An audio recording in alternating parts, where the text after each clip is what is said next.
Dr. Desai, thank you so much for joining us on GB News Breakfast. It's really, really good to have you with us. Thanks for having me. We are so excited about this new feature. In terms of the quality of life, how is this going to impact the individual? It goes back to that point of hearing is your connection to the world. It's how you communicate. It's how you build relationships. It's core to your social being. And so our hope is that this will have impact to be able to drive connections for those who have been suffering from hearing loss and allow them to experience those special moments. So tell us, who is this actually targeting? Because in Britain, there's 8 million Britons that we know of who have hearing loss. Only 2 million people actually wear a device in their ears. So presumably you're looking at those 6 million that aren't wearing any sort of device at all. But there's also going to be a large proportion of people who don't even know they've got hearing loss. Absolutely. And I think that is one of the reasons this is such a powerful feature for us and something we're incredibly proud of. You know, hearing loss really affects so many because it's your connection to the world. It's your connection to each other. And, you know, the feature is really geared towards those who have mild to moderate hearing loss. And the numbers that you just cited are very consistent with what we saw in one of our studies as well, in the Apple Hearing Study, that about 75% of people who actually could benefit from assistive devices don't use them.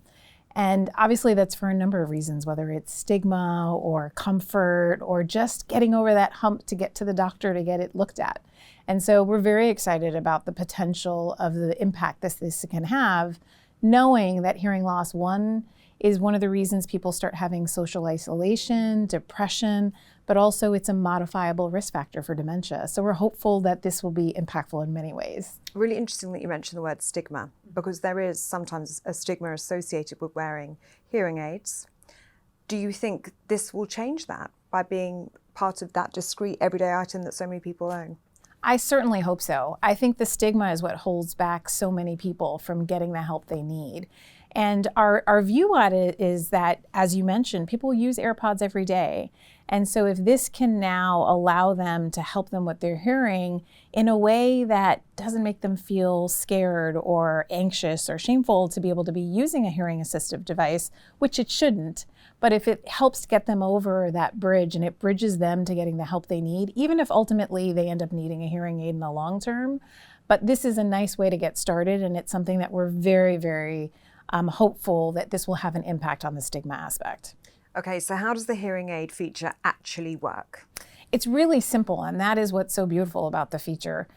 We designed it so it could be used across all age groups, all tech savviness, if you will. You simply take a hearing test right on your iPhone using the AirPods Pro 2. It creates a personalized hearing profile, which then automatically pre-programs the AirPods Pro 2 to work as a hearing assistive device. And so just with a touch of a button, you'll now be able to augment the frequencies where you may need some assistance. And what's beautiful about the hearing test is it's a clinically validated audiogram. So we compared it to what is considered gold standard in the hearing world. And the hearing aid the hearing aid feature basically simply turns on and allows you to use it not just when you're talking with one another, like with another individual, but whether you're using it across phone calls, your media, your entertainment. So it's a really simple experience. And have you noticed, because this has been rolled out around the world before it's come here to Britain, but have you seen a spike in people realising that they actually have hearing loss as a result of taking the test with this feature?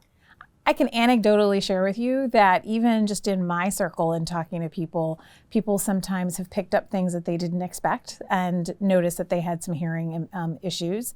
What's probably been so impactful is the letters we get from customers. One of the ones that we just got last week was a grandmother who was able to hear her soft-spoken grandchild for the first time by using this. And I think that is what's so special about it. We've already heard from customers around the world who have been able to use it over the past few months, how it's made an impact in their life. Can we talk about you for a moment, Dr. Desai, because you are the most inspirational, incredible woman. And we want to talk to you because it's International Women's Day on the 8th of March. And you have had such a varied career, haven't you? And you actually started doing what we're doing right now, television journalism. And then you made your way into the medical field. You became a doctor, and then you made your way into tech. So can you just talk to us about your career path and how varied it's been? It has been varied. But everything comes together for a reason. I started my career, as you said, in media, and then I worked in the entertainment world as well. I worked for Disney for a period of time, and then decided to go back to medical school later in life when I was impacted by a loved one falling ill.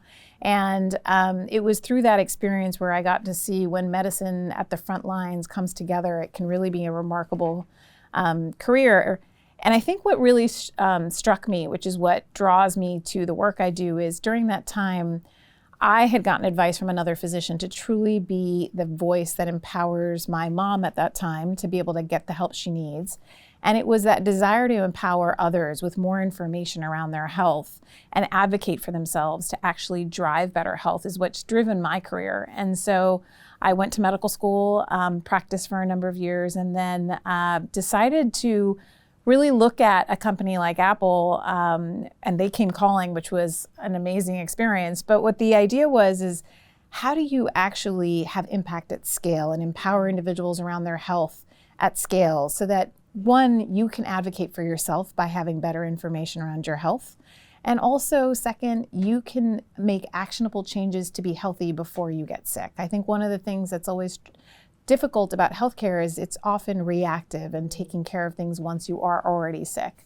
And one of the things that's really driven my career is the desire to be able to get ahead of that and really drive people to be proactive around their health and be empowered in doing so. The career has been one that's really been driven by me, by a desire to have change and impact. And that you are certainly having. You mentioned healthcare being personal. And it is. And I think for many people looking at this feature and wanting to use it, they will understandably be nervous about their personal health data being presumably put on the cloud. What are you doing to keep health data safe in your hands? Well, I'm so glad you asked that question, because at Apple, we really believe that your data is your data. And in fact, so much so that your data doesn't get put on a cloud. Your data is encrypted on device locally. So your data is on your phone or on your watch. We don't actually put your data in a cloud. And that's something that we really believe fundamentally, that particularly in health, that you should expect the same privacy that you expect from your physician. You should expect that of your technology. And so we fundamentally believe that your data is yours. Apple does not want to look at the data, does not have the data. And that's something that we go to great lengths, particularly in the health space, to make sure that we protect an individual's data so Apple does not see it. Can we talk about the reaction to this rollout of this feature in the UK? You're front page of the Telegraph newspaper today. The Health Secretary, Wes Streeting, has said it's part of creating this country becoming a medical technology superpower. What's your response to that sort of reaction from the UK? We're thrilled. And I have to say, the UK government has been such a great partner. Wes has been a great partner. One of the things about our hearing aid features is it's a regulated feature because it is held to the standards of traditional medical standards of hearing aids. And as a result, we have to go through the regulatory pathway and work with the government to get clearance. And where the UK government and Wes have been so incredibly helpful is bringing this to customers in an over-the-counter manner. It doesn't require prescription. You can simply just take the hearing test and use the feature. And that is innovative. And that is the innovation that really comes from companies like Apple partnering with the government. And so this is something that we're incredibly grateful for, that we were able to work together to bring this to all the customers in the UK. And would you like to continue to work collaboratively with the Department of Health and Social Care? Absolutely. It's so important, particularly in the world of health, to be able to be collaborative and work with regulators, governments to make impact, because they care about their population, and we obviously want to have impact and drive better health across the world. So under your leadership, it does seem that Apple's focus on the health industry is a lot about personal responsibility and wanting to implement it on your everyday devices, make it accessible for people. What's next for you? What's the future hold? One of the things at Apple is we really let the science drive our work, and we have the science drive where we're going with health. And, when we think about health, we have three key things that we think about. One, how do we make actionable next steps for an individual so that they live healthier lives? How do we have that driven by the science? And how do we make sure we're private and secure along the way? Those are our three core principles. And so we really are looking forward to continuing to have impact Right now we have hearing, we have a number of features across sleep, heart, mobility, women's health, and we want to continue to drive innovation across those areas driven by science. And so our hope is that this is going to truly make an impact on that individual on an everyday basis in a way that honestly is just so precious that can't even be quantified. But we know that using AirPods or earbuds, let's say, at high volumes for long periods of time can damage hearing. What are you doing to combat that? We've been doing things in that space for many years. We have something called loud sound reduction. We also have features where we automatically adjust your hearing noise so that you are in safe levels. We've had that feature for many years. It's something that we're very cognizant of. You know, one thing that's worth mentioning is that we've been working in the hearing health space for many years. We have the Apple Hearing Study with the WHO and the University of Michigan, and we've been focused on making sure that that individuals use all of their products in a healthy way to maintain their hearing and protect their hearing over time. What are you most proud of that Apple has rolled out in the health space so far? That's like choosing a favorite child. That's really difficult. The truth is that honestly, each one of my features that we work on is one of my favorites because I use all of them. So that's a really tough question, actually. I'll give you some favorites. How about that? I can't answer with one. I mean, obviously, this one is truly impactful because it's on AirPods Pro 2, and it's going to be, I think, game-changing for many.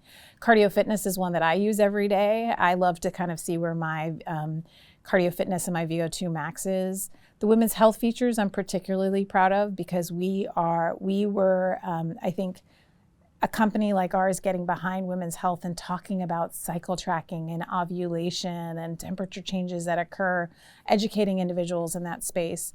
And then we receive letters every single day on our heart features, our ECG and our irregular heart rhythm and high heart rate notifications. I literally hear from customers almost every day. We receive letters from, they write to Tim and we get those emails every day on how it's had impact. So I honestly can't pick one. They really are all pretty remarkable in their own way. And I get to do it with an amazing team at Apple, which is what's so phenomenal. And you've mentioned those letters, clearly that they really touch you, don't they? How do they make you feel when you read those and see the impact that it's having on people's lives? They do, and they motivate our team. They're like fuel for our team to do even more. And I think we all read them, and often, to be honest, they surprise us. We just received one recently. We have a vitals feature on Watch where you're able to look at different metrics around your heart rate, your sleep, your respiratory rate. And this one totally shocked me. Someone detected that they noticed on their vitals feature that they got a notification. They were feeling a little bit off. A few of their metrics were off. They went to the doctor. They ended up getting diagnosed with leukemia. And so sometimes they even blow my mind in terms of what we see. And I think they're just having impact in ways that we couldn't even imagine. And I think that's what's so special about so many of them. So it's so hard to pick one because each one of them there's just stories for each one of them that truly stay with you. Dr. Desai, thank you so much for speaking to us. Honestly, such a pleasure to meet you. And thank you for everything you're doing in the health space as well. Thank you so much.